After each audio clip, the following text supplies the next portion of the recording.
नमस्कार साथियों, आप सभी का स्वागत है आपके अपने चैनल इंदौलजी में। तो दोस्तों हम करेंगे आज जो स्पेसिफिक सब्जेक्ट है उसके दोस्तों हम क्वेश्चंस करेंगे जो कि प्रीवियस ईयर में दोस्तों पेपर जो आया था उसको हम डिस्कस करेंगे। किस तरीके से क्वेश्चन पूछे जाते हैं दोस्तों, और जो आप पढ़ रहे हैं क्या वो सही डायरेक्शन में पढ़ रहे हैं या नहीं, ये सब दोस्तों हम देखेंगे। जो हमने आपको नोट्स प्रोवाइड कराए हैं उसमें से आपको कुछ यहाँ मिल रहा है या नहीं, तो दोस्तों ये सब चीज़ें हम डिस्कस करेंगे। और हमने देखा था दोस्तों ये जो एग्ज़ाम जो हुआ था, ये जो क्वेश्चन है और जो हमारे नोट्स हैं दोस्तों, और जो हम आपको क्वेश्चन प्रोवाइड करा रहे हैं आपको उन्हीं में से ये मिल जाएंगे। जो नोट्स हैं वो भी आप देख सकते हैं, उनमें ये क्वेश्चंस हैं दोस्तों। वहाँ से अगर आप कॉन्सेप्ट पढ़ेंगे तो इनको आसानी से आप कर पाएंगे। दोस्तों इन क्वेश्चनों को भी हम करते हैं और आप देखें कि किस तरीके से ये क्वेश्चन पूछे जाते हैं दोस्तों। स्पेसिफिक सब्जेक्ट में प्रीवियस ईयर में ये पूछे गए हैं, तो आप वीडियो को पूरा देखें। और नोट्स लेने हैं दोस्तों तो इस नंबर पर 7417152776 हिंदी इंग्लिश दोनों में दोस्तों अवेलेबल हैं आपके पास। फिजिक्स, केमिस्ट्री, बायोलॉजी, ये तीनों के दोस्तों हिंदी और इंग्लिश में हैंड रिटन नोट्स मिलेंगे दोस्तों आपको, और लैब मैनुअल भी मिलेगा। तो ये क्वेश्चन आपके बहुत ही आसानी से आप कर पाएंगे जो भी आपके पूछे जाएंगे। तो आप देरी ना करें दोस्तों, क्योंकि जितना देर करेंगे दोस्तों उतना ही आपको नुकसान होगा। तो अब हम स्टार्ट करते हैं, क्वेश्चन देखते हैं किस तरीके से पूछा जाता है। तो दोस्तों क्वेश्चन फर्स्ट दिया हुआ है, बहुत ही ठंडी जलवायु में कुछ लोग, ये आपको दिख रहा है या नहीं, जूम कर देते हैं इसको, देखें। बहुत ठंडी जलवायु में कुछ लोग खुद को गर्म रखने के लिए बंद कमरे के अंदर अंगीठी में कोयला जलाकर रखते हैं। कुछ देर बाद कमरे के अंदर लोगों को घुटन महसूस होने लगती है। इसका क्या कारण हो सकता है? अब दोस्तों ये आपको बताना है। जो अंगीठी होती है आपने देखा होगा दोस्तों, जिसमें कोयला ठंडों में दोस्तों जलाते हैं, जो एक इस तरीके से दोस्तों होती है, उसमें कोयला रखा जाता है। कोयले को हम जलाते हैं और एक बंद कमरे में रखते हैं, तो इसमें से दोस्तों गैस निकलती है। तो वो गैस हमको क्या करती है, घुटन महसूस कराती है। तो इसका आंसर क्या हो जाएगा, कोयले में मौजूद कार्बन बंद कमरे में ऑक्सीजन की अपर्याप्त आपूर्ति में जलता है। जो दोस्तों जो भी कोई फायर है वो ऑक्सीजन होनी चाहिए आग लगाने के लिए। तो ऑक्सीजन जब कमरे में बंद हो जाएगा तो ऑक्सीजन मिल नहीं पाएगा, तो उसमें वो जलेगा और कार्बन मोनोऑक्साइड उत्पन्न करता है। कौन सा, CO दोस्तों गैस रिलीज होगी। तो CO हमारे लिए हानिकारक है दोस्तों, तो जिससे घुटन और श्वास रोध यानी कि चॉकिंग होता है, और हमको दोस्तों सांस लेने में बहुत परेशानी होगी, और इससे दोस्तों ये बहुत ही ज़्यादा घातक होती है, इससे मृत्यु भी हो जाती है। तो ऐसा आप ना करें, ये आपके लिए एक व्यवहार में भी दोस्तों आता है कि आप ऐसा ना करें, बंद कमरे में अंगीठी नहीं लगाएं। तो दोस्तों इसका सही आंसर क्या है, ऑप्शन बी। तो अब हम चलते हैं नेक्स्ट क्वेश्चन। जैसे कि ये क्वेश्चन है, एक समतल दर्पण, जूम कर लेते हैं इसको भी, एक समतल दर्पण को क्षैतिज रखा गया है, यानी दोस्तों हॉरिजॉन्टल रखा गया है। तो आगे कह रहा है कि एक निश्चित स्रोत से एक प्रकाश किरण उसके केंद्र पर 45 के कोण पर आपतित होती है। दर्पण को इसके केंद्र पर 10 डिग्री वामाव्रत घुमाया जाता है, परावर्तित किरण दिशा में घूमेगी। तो दोस्तों अब ये क्या कह रहा है क्वेश्चन समझें। एक समतल दर्पण यानी प्लेन मिरर है, इस तरीके से ये रखा हुआ है दोस्तों। अब इस पर एक निश्चित स्रोत यानी कि एक कोई सोर्स है, मान लेते हैं ये सन है, प्रकाश किरण उसके या टॉर्च है, कुछ भी है दोस्तों। तो इससे ये केंद्र पर 45 के कोण पर आ रही है, ये दोस्तों 45 के कोण पर आ रही है। दर्पण को उसके केंद्र पर 10 डिग्री वामाव्रत घुमाया जाता है। वामाव्रत दोस्तों क्या होता है, एंटी क्लॉकवाइज। तो इस तरीके से इसको अब कैसे कर दिया है, इस तरीके से दोस्तों कर दिया, ये इस तरीके से घुमा दिया है, यानी ऐसे कर दिया जाएगा ये इस तरीके से। तो परावर्तित किरण दिशा में घूमेगी। तो दोस्तों वो किधर घूम जाएगी, यूँ करके जाती थी, अब दोस्तों ये घूम जाएगा, ये यूँ आएगी, तो फिर ये इस तरीके से जाएगी, तो 20 डिग्री वामाव्रत हो जाएगी। यानी कि ऑप्शन ए दोस्तों इसका सही आंसर हो जाएगा। वामाव्रत दोस्तों एंटी क्लॉकवाइज होता है, दक्षिणाव्रत दोस्तों क्या होता है, क्लॉकवाइज। तो अब हम चलते हैं नेक्स्ट क्वेश्चन पर। तो क्वेश्चन दिया हुआ, क्वेश्चन को पढ़ें। विच of the following statement about friction. दोस्तों फ्रिक्शन जो कि घर्षण कहते हैं हिंदी में, तो दोस्तों ये आपको पता होगा, घर्षण दो जो सतह होती हैं, 2 सरफेस पर दोस्तों लगता है। तो ऑप्शन ये आपको 3 दिए हुए हैं, 3 में से पूछा है कौन कौन से सही हैं। Friction depend on the nature of surface in contact. तो दोस्तों ये जो सरफेस होता है उसके नेचर पर दोस्तों फ्रिक्शन डिपेंड होता है। अगर आप खुद सोचें, जो दोस्तों एकदम प्लेन चिकना सरफेस होगा तो उस पर फ्रिक्शन कम लगता है, और जो खुरदरा होता है दोस्तों इस तरीके से, जैसे आप रोड पर चले हों तो वहाँ पर ज़्यादा फ्रिक्शन लगता है दोस्तों। और जो जैसे आपके घर में जो पत्थर होगा दोस्तों उस पर वो उसकी सतह दोस्तों चिकनी होती है, स्लिपी टाइप में होती है, तो वहाँ पर कम लगता है। तो ये उस पर भी डिपेंड करता है सरफेस के दोस्तों नेचर पर।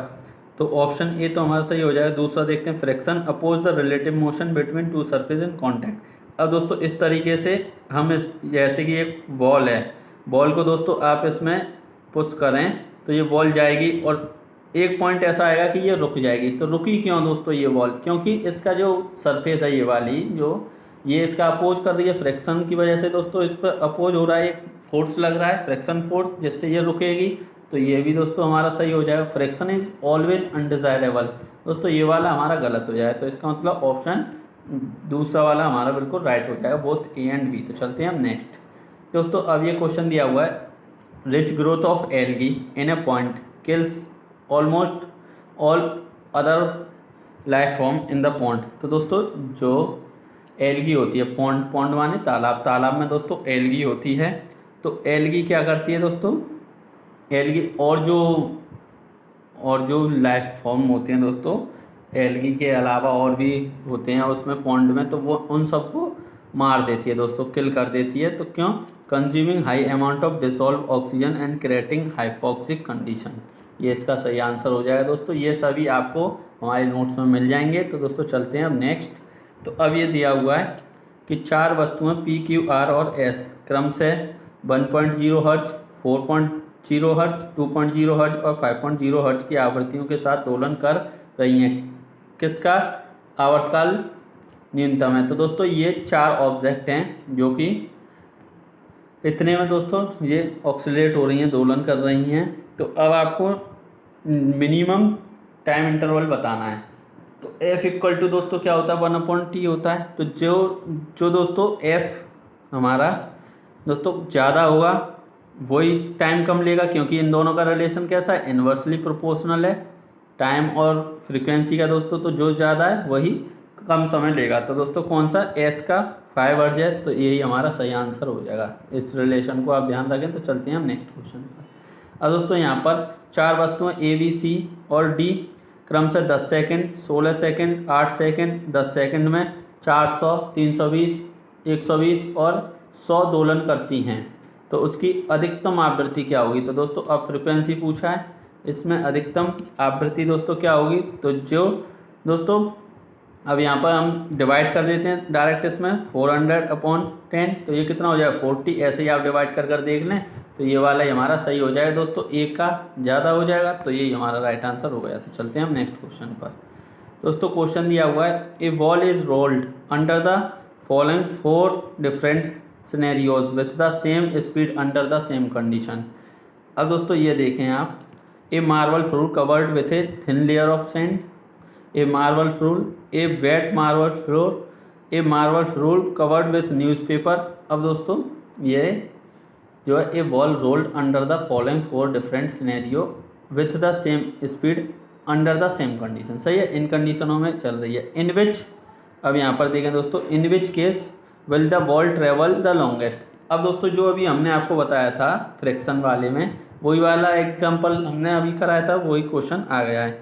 तो अब इसमें पूछा है कि जो सबसे ज़्यादा देर तक बॉल है दोस्तों, इसको हम रोल करें तो ये सबसे ज़्यादा किस कंडीशन में करेगी? तो ये marble fruit covered with thin layer of sand, sand दोस्तों इसके ऊपर हमने डाल दी, बालू दोस्तों रेत डाल दिया है, तो बॉल जल्दी रुक जाएगी। ये मार्बल फ्रूट है तो दोस्तों थोड़ा देर में रुकेगी। अब वेट मार्बल फ्रूट, अब इसके ऊपर दोस्तों गीला कर दिया है, तो गीले में दोस्तों एक स्लिपी बन जाएगा, तो फ्रिक्शन फोर्स कम लगेगा, तो ज़्यादा देर तक चलेगी। और marble fruit cover with newspaper, तो दोस्तों न्यूज़पेपर भी अपना फोर्स लगाएगा, क्योंकि न्यूज़पेपर ज़्यादा स्लिपी नहीं होता है। तो इसका मतलब ऑप्शन सी हमारा ये वाला, इसका ऑप्शन ए में दिया हुआ C पॉइंट, वो हमारा राइट हो जाएगा। वेट मार्बल फ्रूट, गीला जो मार्बल का फ्लूइड है दोस्तों वो हमारा उसमें बॉल हमारी देर तक रोल करती रहेगी। तो चलते हैं हम नेक्स्ट क्वेश्चन पर। तो क्वेश्चन दिया हुआ है, प्रकृति में पेट्रोलियम, खारे जल और प्राकृतिक गैस के साथ दो अवैध चट्टानों के बीच पाया जाता है। निम्न में से कौन सा सही क्रम है जिसमें ये तीन घटक नीचे से ऊपर तक पाए जाते हैं? अब दोस्तों यहाँ पर खारा जल, पेट्रोलियम, प्राकृतिक गैस, ये हमारा सही आंसर हो जाएगा। इसको आप पढ़ लें दोस्तों दोबारा ध्यान से। तो चलते हैं हम नेक्स्ट। तो दोस्तों क्वेश्चन है, आपको ए, बी और सी तीन धातुएं दी गई हैं। इनके लवणों के जलीय विलयन ASO4, BSO4 और CSO4 को तीन अलग अलग बीकरों में रखा गया है।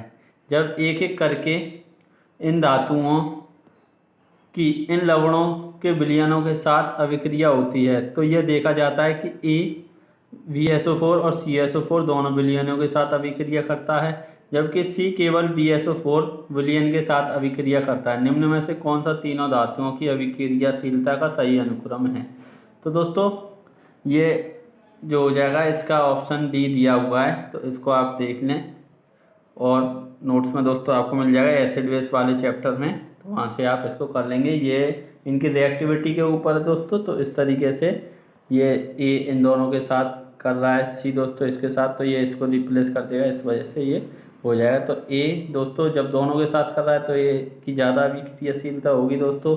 सी इसके साथ कर रहा है तो सी की और ज़्यादा हो जाए, सी की ए से कम होगी क्योंकि एक के साथ कर रहा है। तो इस तरीके से आप कर पाएंगे। तो चलते हैं हम नेक्स्ट क्वेश्चन पर। अब क्वेश्चन दिया हुआ है, an alcoholic solution of which non metal is used as an antiseptic for cleaning wound. तो दोस्तों जो एंटीसेप्टिक के रूप में हम क्या यूज करते हैं, एल्कोहलिक सॉल्यूशन ऑफ विच, तो ये आयोडीन हो जाएगा, ऑप्शन डी दोस्तों। तो चलते हैं हम नेक्स्ट क्वेश्चन पर। तो क्वेश्चन दिया हुआ है, संगमरमर कैंसर यानी मार्बल कैंसर जो कहते हैं क्या होता है? संगमरमर की सतह पर छोटे छोटे गड्ढों या छिद्रों का निर्माण।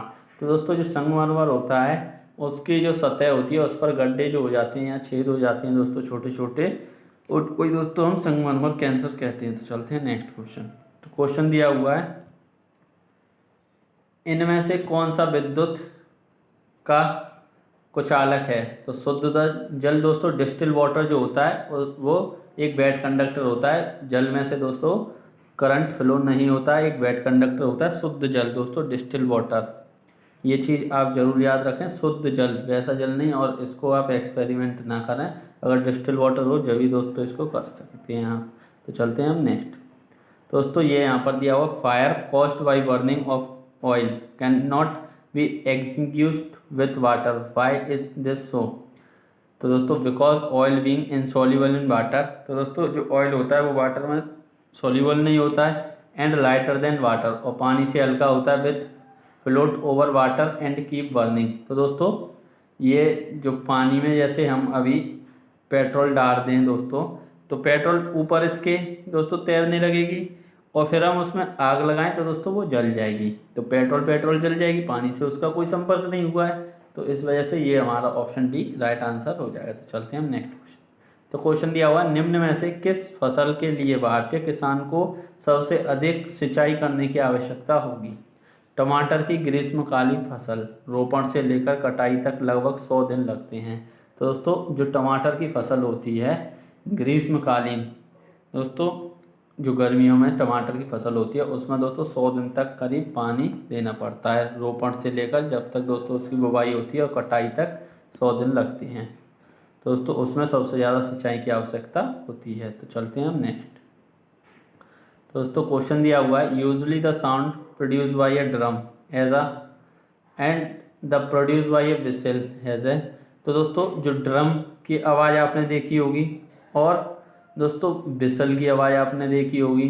तो विसल की आवाज़ में तो दोस्तों जो पतली सी साउंड निकलती है और ड्रम की में से एक भारी साउंड निकलती है। तो जब भारी साउंड होगी तो दोस्तों लो पिच होगा, और जब जो पतली आवाज़ होगी दोस्तों वहाँ हाई पिच होता है। तो ये ऑप्शन ए इसका राइट आंसर हो जाएगा। तो चलते हैं हम नेक्स्ट। तो दोस्तों क्वेश्चन दिया हुआ, रसोई घर में सोडियम बेंजोएट का क्या उपयोग है? तो दोस्तों ये सतह कीटनाशक का है नहीं, ये खाद्य परिरक्षक है दोस्तों, ये खाद्य परिरक्षक है दोस्तों, भोजन को ये बचाता है। तो चलते हैं हम नेक्स्ट क्वेश्चन पर। तो क्वेश्चन दिया हुआ है, which of the following product obtain from coal is used for extraction of some metal for their ores.